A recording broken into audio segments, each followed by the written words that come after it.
This is a download from London's LBC 97.3. The 3-hour 4 till 7 Iain Lee Afternoon Wireless Show. Well, oh, crikey. There's an excellent email from Kasim in Kingston, Iain, I was at school today. I couldn't listen to your race. Me and my friend Ashley brought out MP3 players to listen. When we heard you had won, we stood up in class and started shouting, "Yes, go on, Iain, beat the man boobs." Everyone started staring and we got an hour's attention each. Come on. That is dedication to two grown men racing a race. Thank you, Kasim. You're a legend. Absolute legend. Matthew is in the Belvedere. Hello, mate. You all right? I'm fine, mate. How are you? Yeah, not bad, thank you. Not bad. I had to phone in regarding this Christmas thing. Yes. You know, everyone calling it Xmas. It's lazy. Well, what it is, I mean, I'm just passing through here. I'm from up the north, and Why? Well, you're from up the north, but already you know the lingo of this show, Matthew. Yeah, I know. You're pretty funny, mate. You're pretty funny. I'm enjoying it. I'm just flicking Bless through you. the radio station because really, it's bust this radio. Yes, And it exactly. sort of doesn't hold its memory. No, it doesn't. Well, does it No. not? I'm saying, I don't know what. So it's radio. So you've just flicked through and you found us purely by accident. Yeah, and you're brilliant. It's really good. I'm God bless enjoying you. it. You're brilliant, Matthew, as well. Oh, thank you very much. And a pleasure. Can I just say, though, the reason why, the reason I'm phoning is because I just have to say that this Xmas thing, me and my wife, we've always thought it was because the cross was like a kiss, and it was Kissmas. That's what we always thought. And I mean, it sort of makes sense in a way. Kissmas, it's like a kiss and kiss-mas. That's That's what really we thought. sweet. That's really sweet. I've never thought of it as Kissmas before. That's genuinely very, very I know, sweet. it's weird, and I never did really until she said it, and then I sort of agreed with her, but, I mean, I do anyway, else she can black my eyes or something. That's the thing that we have to do quite often, is agree with these women. I thought it was just a crass abbreviation done by, like, shops and things like that so they could fit more on a sign. Well, they all do it, don't they, innit? Yeah, but apparently it's some biblical reference, and I've completely muffed up, and I've offended loads of Christians, loads of Extians. Well, I really don't know. I seem to go along with the Kissmas one because it is a kiss when you put a kiss to somebody on your card or something. But is Christmas about kissing? It's about presents, isn't it? And anyone that says, "Oh, it's the thought that counts," yeah, no, it's not. It's the present that counts. Get that one right, losers. Yeah, that's it. How much have you spent on me? Yeah, well, exactly. Hey, Matthew, let's not dwell too much on Christmas because it's still a couple of weeks away. But are you really looking forward to it? Yeah. It's going to be I've cracking. had 4 days off this year, and I'm looking forward to it big time. Oh man, it's going to be absolutely cracking. Who's doing the Christmas dinner? Who's in for at our house? Yeah. Me, my wife, my 3 kids, and I think possibly my wife's mum and dad. And who's going to cook it? The wife? Yeah, she Nice. is a cook. Does she do good roasts? Yeah, fantastic. Excellent Yeah. stuff. No, excellent stuff. I'm cooking Christmas dinner this year. My mum does a killer roast dinner. But I'm doing it. I've taken the responsibility. It's a big one. I did it last year. It was all right. I can make it better. I'm looking forward. I won't dwell on it too long. I'm looking forward to Christmas. It'll be nice. It's going to be nice. Jackie, by the way, this show is on over Christmas, apart from Boxing Day. We're taking Boxing Day off, but we're here all throughout Christmas. I know some of the other presenters are bunking off to, like, be with their family and their loved one and stuff. Me and Chris have not got family or loved ones, so we're just going to do it. Jackie's in the Romford. Hello, Jackie. Hi, how are you, Ian? I'm fine, Jackie. I'm a first-time caller. I'm a virgin caller. Hey, listen, and it is a pleasure to have you on the radio with me at the moment, Jackie, on the day that I'm the most exhausted I've ever been. I'm glad I'm on the radio with you. And I'm glad you're on the radio with me, and I'm glad that you're glad too, because I think you sound like a lovely lady from your heart. I am, deep down in my heart. Deep down in your heart, you sound like a lovely lady. I don't think you really had the race today. I think it was all a figment of your imagination. What? Yeah, that's right. I don't think you had the race. I think it was all play acting. I don't think you really ran today. What? Are you saying we did like a radio stunt? Exactly. What makes you say that? And why not? Because that would be shameful. Yes, there are some rubbish stations and presenters that would have faked the whole thing. Ultimately pointless, though. Exactly. Well, no, I think it would be quite a big coup for you, Ian. Are you saying that we're some kind of crazy space cadets show and that we're cheating the public? Correct. Well, Spot on. Jackie, you know what I said about you being very, very lovely, deep down in your heart. I take that back. That's not very nice, is You're it? pure Don't evil. take that, be kind. Jackie, you're pure evil personified. Thank you very much. I appreciate that. Well, I'm glad you do. Shame on you. It was absolutely genuine. We'll play that at the end, are we? That's what we'll play that at the end. We will play the race before the end of the show, and you can download Agent Chris, the podcast. That's the whole thing, is it? The whole package is there. You can download the hype up to it, and the race, and the after race chitty chatter. I don't know what the technical terms are. I'm not very good. From the podcast, it should be on there now. And John Cushing, hats off to John Cushing, who I think did. Don't sports people talk in a way that only sports people talking. Just brilliant use of language and emphasis on what I would consider to be odd words, but in the world of sports makes perfect sense. I thought he was a legend. I thought he did it brilliantly. And, you know, I think this does herald a new era of peace at LBC Towers. For the moment. Because some presenters are going, some presenters are staying next year. Who knows if I'll get on with Anna Rayburn? We just don't know. It could all kick off between me and the Rayburn. You don't know. It could be. We could be having judo fights in February. I don't know. I'm sure she's a lovely lady, but sometimes you just don't click with people. And I don't know. Frank is in the Edgware. Hello. Hello, Frank. We're talking. Ian, how are you? I'm fine, sir. Also a virgin caller. Is this recorded? Hello. But you did. You asked about something unusual that one has never used. What is unusual that you have never used, pre-recorded, Frank? I've never used a cash machine. Get out. Get out of here. I'm dead serious. Well, how do you get cash? I normally, my wife gets it or whatever, but I've never actually used the ADM or the ADT or whatever you call it. It's an ATM, but yes. Yeah, I've never used one. I'm 63 years old. You're 63? Yes. I'm genuinely shocked, Frank. Have you personally got a bank account? Yes. Have you got a cash card? I have a... This is incredible. Yes, credit cards, yes, etc. It's credit cards, etc. So, and you pay with those cards in the shop. You can do that. Yes. But you've never gone up to the machine, put your card in, entered your 4-digit PIN number, typed in the amount of money you want, said, no, you don't want a statement or a slip, and you've never done that? I've never done that, Ian, and in actual fact, if I'm honest with you, I probably don't even know how to use one. Oh, well, if you've never used it, you would. And have you ever watched your wife doing it? No, because you normally go to the bank. It's probably the safest way, in fact. It probably is the safest way, but I think cash machines are pretty safe. You hear stories about things happening, but, you know, you'll be pretty safe. Frank, you're nowhere near a cash machine now, are you? No. Oh, I would love to have heard you live on the radio trying cash machine. And do you feel in any way inadequate or a bit of a sad case because of this, Frank, or do you feel like a man? Well, I don't think it's a problem, to be honest with you. It's just that if you haven't used one, and you've been able to get through your life, and obviously at my age, I think I have. Yeah, I think you might make it to the end. Always make sure I have sufficient money, and if I have my card with me, does your missus ever say, "Oh, Frank, get off your backside. You go and get the cash out"? Oh, yes, but that's when I go to the bank, which is normally to pay staff and all the other bits and pieces, you know. Yeah, I love it. Frank, what's that beeping? Sorry? What's that beeping? Oh, it's all right. I opened the door of the car. My apologies. No, apology accepted. What a lovely bloke. Can I talk about my second Christopher Lee story? Slightly more interesting than the first, but not much. I was with Christopher Lee the first time he ever tried Pepsi Cola. He'd never had Pepsi before. He saw us drinking this drink. What are you drinking? It's Pepsi Cola. What is this? This is the quote he said to me. What is this Pepsi Cola? I mean, it's a bit like Coke. You know, it's kind of like, it's cola. And he had it. And he went, that's rather satisfying. Never had Pepsi Cola before. He was about 73 at the time. Genius. 0870 9090 973. I want to know. That was brilliant. Frank was brilliant, and he sounded genuine. What have you never used? Frank has got to 63 years of age. He has never used a cash machine. London's LBC 97.3. 0870 9090 973. The 3-hour 4 till 7 Iain Lee Afternoon Wireless Show. Iain, I got naked at work once with a sexy colleague. After a leaving party, we'd been at the local pub. He took me back to work.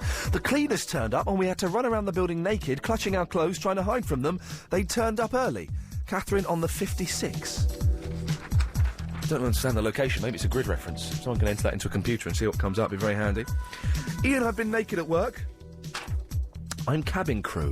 I'm not telling you any more details. Mysterious. Iain, I heard the race. Made my hairdresser put on LBC. You whipped James's butt. Mail from Lisa. Well done, sir. I missed uni this morning to hear the race, and you done good. You are the official king of radio. From Andy. We're just encouraging people to bunk off school and uni. This is borderline genius. Iain, are you going to have the race as a podcast? From Molly. Yes, we are. It's there now. It's there now. You can go and download the whole thing now. We'll play just the race itself. 20 minutes or so. But you can download the whole thing from iTunes. Mario is in the Willesden. Yes, Iain. Mario, now, on Friday, was it Friday you sent me a picture of you and your trainers? Yeah. Trainers and a suit. Yeah. It didn't work, mate. Just cool, man. You know it did. You know what? No, it didn't. I sent you an email back. You're saying, check me out, Ian. You know I look hot. You didn't look hot, Mary. You look silly. Yeah. You know. Anyway, I ain't going to argue with you because you know if they wasn't hot, I would send them to you. You know. Don't hate. No, listen. I think your judgment of what is hot or what is not hot is incorrect. I think you're a bit skew-whiffed. Nike sent me those sneakers. Yeah. Oh wow, they must. But they don't look particularly good. Mary, let's not fall out over you wearing sneakers with a suit and it not looking very good. But Ian, there ain't any sneakers. Look at the sneakers and look at the suit I'm wearing. That's why. It's a combination. Yeah, which didn't work. It was awful. Shut up, man. Oh, you shut up, man. You're just blatantly hating. It's all good, though. I love you same way, even though you won the race. I told you you was going to win. It was good fun, wasn't it? I told you you was going to win, but you know what? Yeah. I love it, man. The little moonwalk at the end and that. The last 10 metres, I was so far ahead. It's a little bit cocky, and maybe I shouldn't have done it. Maybe it was a bit naughty. But I turned round, I was moonwalking backwards, Mario. No, I'm feeling you, bro. You have to do that still, because the thing is, yeah, by doing that, I mean, James O'Brien is a really good sport. He's a very good sport. He's a really good sport. A nice gentleman. I'm glad that, you do that, and it's a race, and it just shows some people how unfit they are. Do you know what I mean? Yeah, exactly. And even though you was out of breath as well, but it still shows you, like, it's still good to go for a run now and then. Do you know what? But I'm genuine. I want to get into sprinting again, because I used to do 400 metres when I was a kid. Because I'm starting back training next year. Yeah. What, running and stuff? Well, my boy's going back into training because his career's starting back again. Yeah. He's going back into the ring. Do you know what I mean? Yeah. And I'm going to be on camp with them a few times. Come on. So I'm trying to get back into shape. Maybe I should challenge you to a race, Mario. Teach you a lesson. I raced you, bruv. You know what? The last time I raced somebody, that was in Jamaica on the beach. You know what? And I felt good after. Yeah. I'd race you. I beat you easily, mate. Yeah, well, that's it. It's just... Especially if you're wearing those rubbish trainers you were in earlier, in that picture. You fool. Oh, those are called ice creams, man. It's Pharrell and Snoop. They're the only ones that's macking those, bro. I tell you the weird thing about the race today is I was at the track first and I was waiting around, then the audience turned up. There are about 40 people there. There's a lot of people there.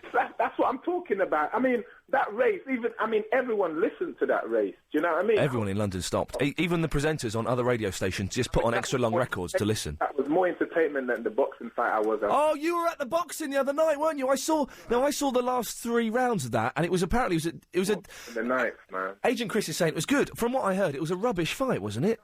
Amir Khan, 100%. Yeah. You know what? That boy has got a lot of potential to hit other men. Yeah. Amir Khan. I actually went into the changing rooms and that and gave them a little moral support with the guys that I was with. I bet that helped him. Yes. Oh no, it's good to see him. He's really on form. That guy. Yeah. He is definitely entertainment. But Audley Harrison. You know what? I ain't got no comment because Audley's my homie, yeah. But I got no comment on him. But he fought a really rubbish fight. I don't know what was wrong. I don't know what was wrong with Audley. Yeah, I'm the real deal. I'm the real thing. I'm going to be the world champion. Well, I tell you what. Try and hit the other fellow, Audley, and then maybe you will be a champion. Audley, man, I ain't got no comment. I mean, give me a comment, Mario. I ain't got no comment. Give me one. You must have one comment.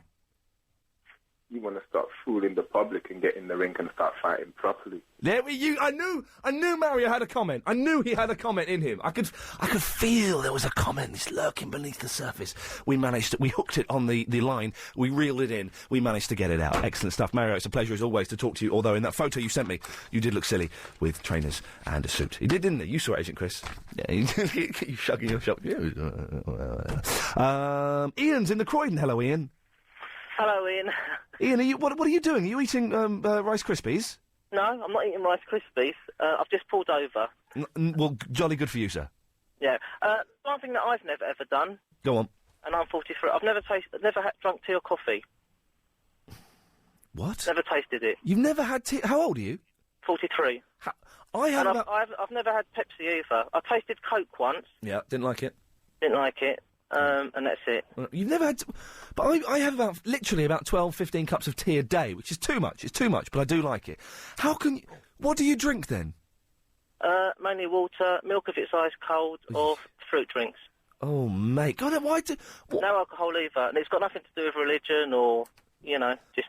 Just not interested. Yeah, I don't drink alcohol, but why would you not want a cup of tea? How have you managed to go that long avoiding tea as well? Well, if anything, I probably don't drink enough fluids, but I don't know, I just don't drink it. This is the weirdest thing. Do you never think, do you know what, I really fancy a cup of tea? No, never. Never. I've been persuaded to drink it, and people's put bets on whether I drink it or not, but I've never been tempted. You've never been out for a swanky meal in a swanky restaurant, you've had a lovely starter, delicious main course, the dessert is just to die for, and then you think, do you know what, I'm going to wrap it all up with a nice coffee. No, whenever I go to restaurants, the only thing I drink is water, and it's got to be tap water as well. Good boy. No, that saves a few quid, doesn't it? Good boy. I like your thinking, Ian. Good sensible move there. And do you have a partner? Are you married? I've got a partner, yeah. Does your partner not think you're a bit of a fruitcake? No, I mean, she drinks tea, you drink tea or coffee, don't you? Yeah, she drinks tea and coffee. Of course she does. What? Hang on, you have to ask her if she drinks tea or coffee.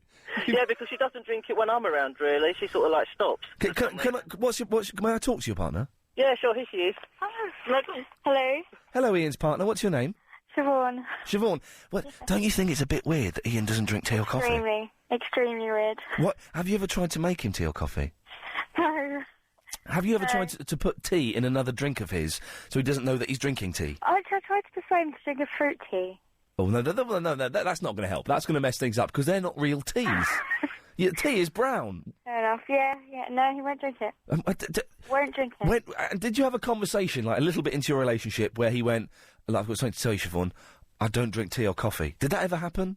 No. He just made comments on what I drank, and that's how it sounds. Does he kind of get a bit if you're drinking tea, does he kind of like... Coke. If I drink Diet Coke, it's my favourite drink. Hates it. Oh, and Diet Coke's lovely. Absolutely. Does he get a bit funny with you? Like, what are you drinking that for? Extremely. Siobhan, why are you with him? Oh, I don't know. Good question. Yeah, well, have a think about it this evening and maybe dump him. That's unbelievable. We are asking, and there's still 15 minutes or so of the show. If you, so I've just been hit by, I've hit my wall. You know when you do the marathon, and you're like about 18 miles in, you hit the wall. I've hit the wall. I'm just sitting here talking like an idiot. We're asking, what things have you never done? I was thinking mainly of gadgets and technical bits and pieces, but he's never had tea.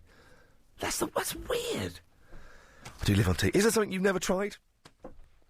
I suppose we can expand it. I've never heard Stairway to Heaven. Never heard Stairway to Heaven. I've heard bits of it. I've heard a little bit of it. And it's got to the point now where if Stairway to Heaven is being played, I will leave the room because I want to go my whole life without hearing it. I was watching a DVD the other day and it was on there and I had got out of left. Because it was up until about 2 years ago when I was 30. I'd never heard it. And then it started sort of being played at places I was at and I would leave. I've heard the bit where he sings, and she's building a stairway to heaven. I've heard that bit. Don't know how it starts. I don't know how it ends. I've got no idea. That's all I know. And of course, I've only ever seen one episode of Friends. We know that. It's the one where Ross gets hit in the face with a nice puck. Thank you for listening to this download from London's LBC 97.3.